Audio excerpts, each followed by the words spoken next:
The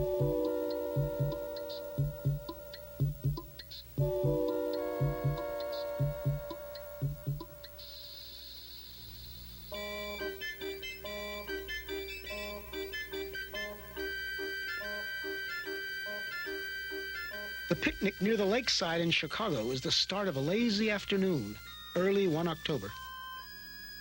We begin with a scene 1 meter wide, which we view from just 1 meter away. Now, every 10 seconds, we will look from 10 times farther away, and our field of view will be 10 times wider. This square is 10 meters wide, and in 10 seconds, the next square will be 10 times as wide. Our picture will center on the picnickers, even after they've been lost to sight. 100 meters wide. The distance a man can run in 10 seconds. Cars crowd the highway. Power boats lie at their docks. The colorful bleachers are Soldiers Field. This square is 1 kilometer wide, 1,000 meters. The distance a racing car can travel in 10 seconds. We see the great city on the lake shore. 10 to the 4th meters, 10 kilometers. The distance a supersonic airplane can travel in 10 seconds. We see first the rounded end of Lake Michigan, then the whole Great Lake. 10 to the 5th meters. The distance an orbiting satellite covers in 10 seconds. Long parades of clouds, the day's weather in the Middle West. 10 to the 6th, a 1 with 6 zeros, 1 million meters. Soon the Earth will show as a solid sphere. We are able to see the whole Earth now, just over a minute along the journey. The Earth diminishes into the distance, but those background stars are so much farther away that they do not yet appear to move. A line extends at the true speed of light. In 1 second, it half crosses the tilted orbit of the moon.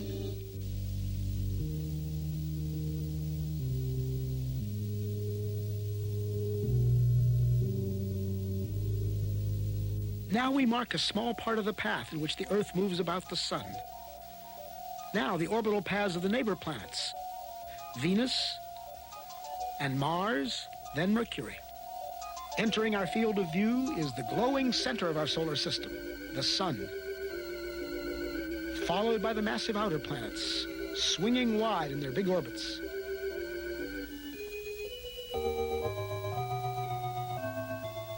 That odd orbit belongs to Pluto. A fringe of a myriad comets too faint to see completes the solar system.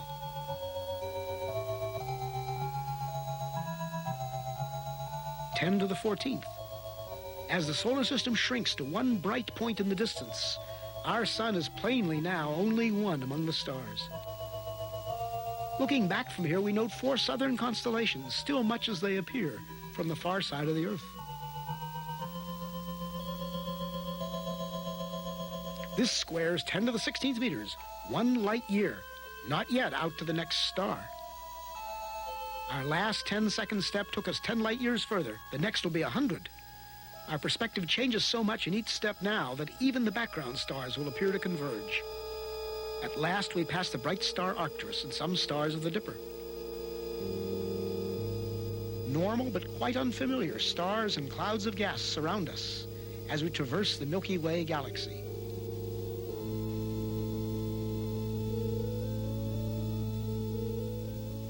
Giant steps carry us into the outskirts of the galaxy.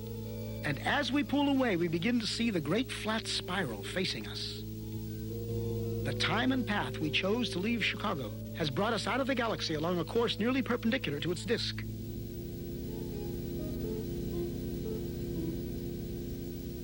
The 2 little satellite galaxies of our own are the clouds of Magellan.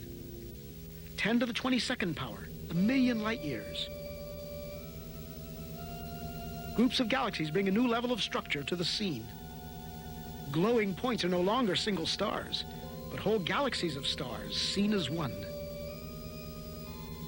We pass the big Virgo cluster of galaxies among many others, 100 million light years out. As we approach the limit of our vision, we pause to start back home. This lonely scene, the galaxies like dust, is what most of space looks like. This emptiness is normal. The richness of our own neighborhood is the exception. The trip back to the picnic on the lakefront will be a sped-up version, reducing the distance to the Earth's surface by 1 power of 10 every 2 seconds. In each 2 seconds, we'll appear to cover 90% of the remaining distance back to Earth. Notice the alternation between great activity and relative inactivity, a rhythm that will continue all the way into our next goal, a proton in the nucleus of a carbon atom beneath the skin on the hand of the sleeping man at the picnic.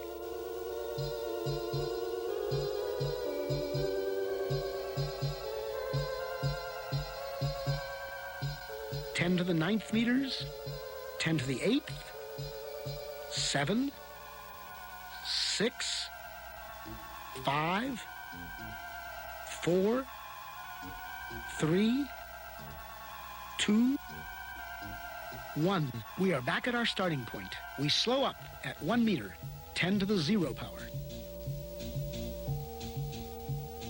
Now we reduce the distance to our final destination by 90% every 10 seconds, each step much smaller than the one before.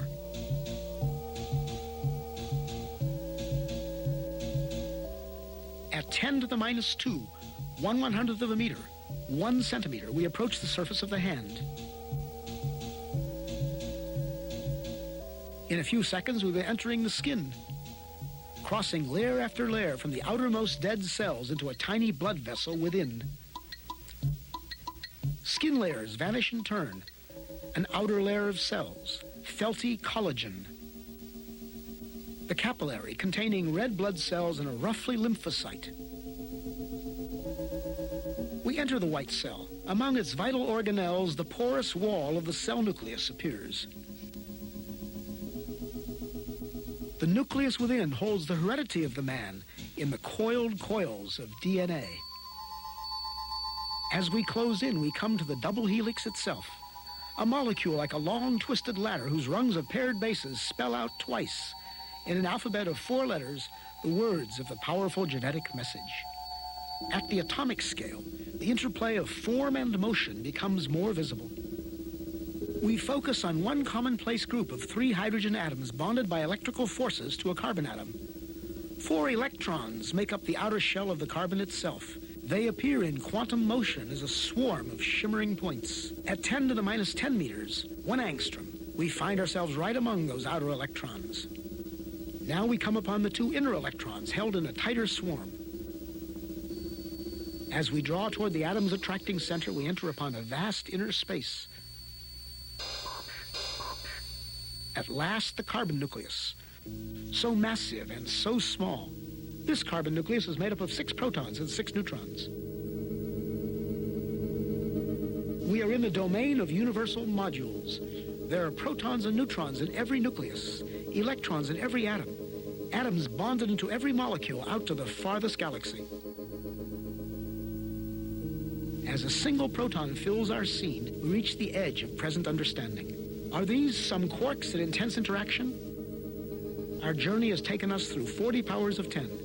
If now the field is 1 unit, then when we saw many clusters of galaxies together, it was 10 to the 40th, or 1 and 40 zeros.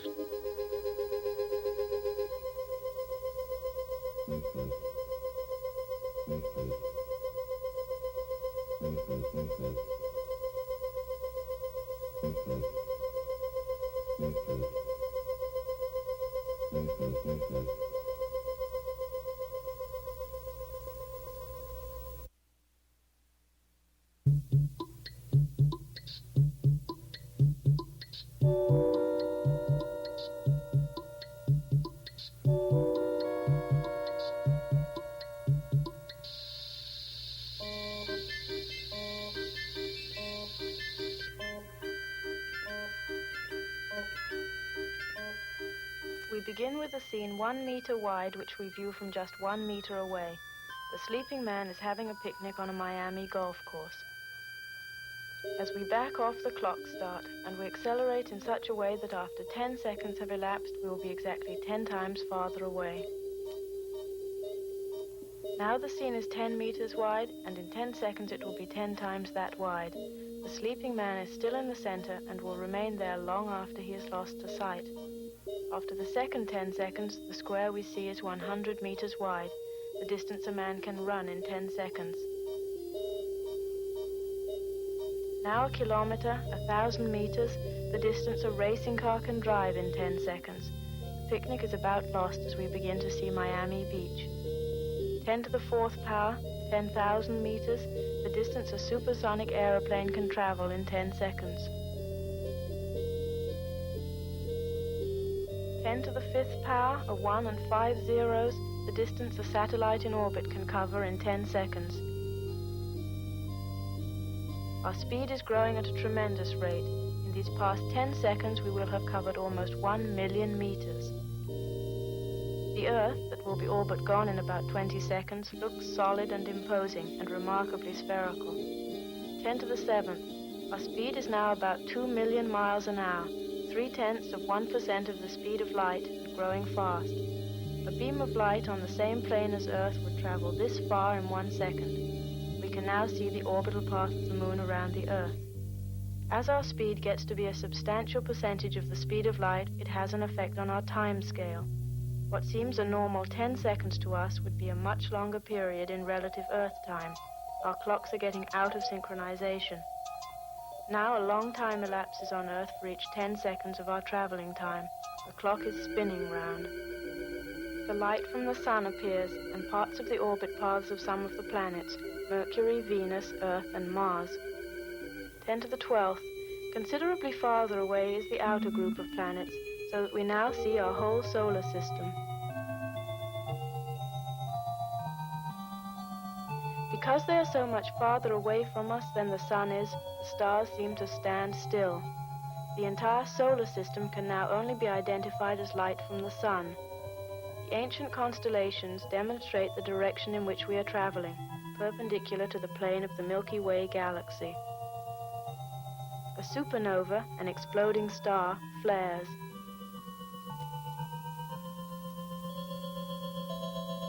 We are now 1 light year away, 10 to the 16th meters. We are approaching the distance of the closest star to the Sun, Alpha Centauri. Now our speed is so great that even the stars in the background slowly seem to change their position, converging to the center. The closest stars form a local group which gives another dimension to the sky. 10 to the 18th. As we back into the nebulous material of the Milky Way, we lose all familiarity with our surroundings. Gases and small stars of different kinds surround us.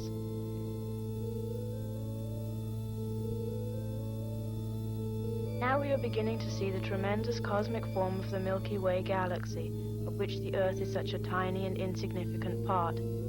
All the stars we see from Earth belong to this one galaxy, which in turn belongs to its local group of galaxies.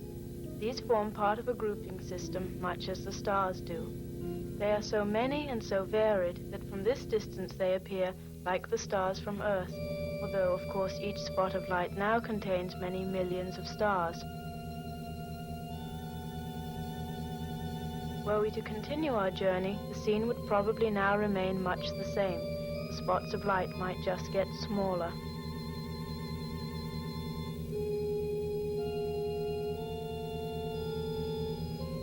The trip back to the picnic on the golf course will be a sped-up reverse version, reducing the distance to the Earth's surface by 1 magnitude every 2 seconds.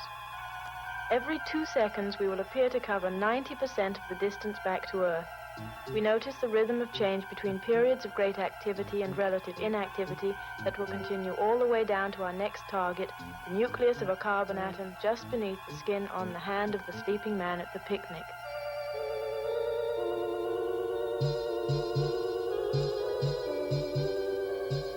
Enter the 9th meters. Enter the 8th, 7, 6, 5, 4, 3, 2, 1. We are back at our starting point, and now slow up on 10 centimeters, 10 to the minus 1 meters. Again, in each 10 seconds, we will cover 1 magnitude of change. 10 to the minus 2 meters, 1 centimeter, coming in on 1 millimeter. The surface of the skin looks rough and furrowed.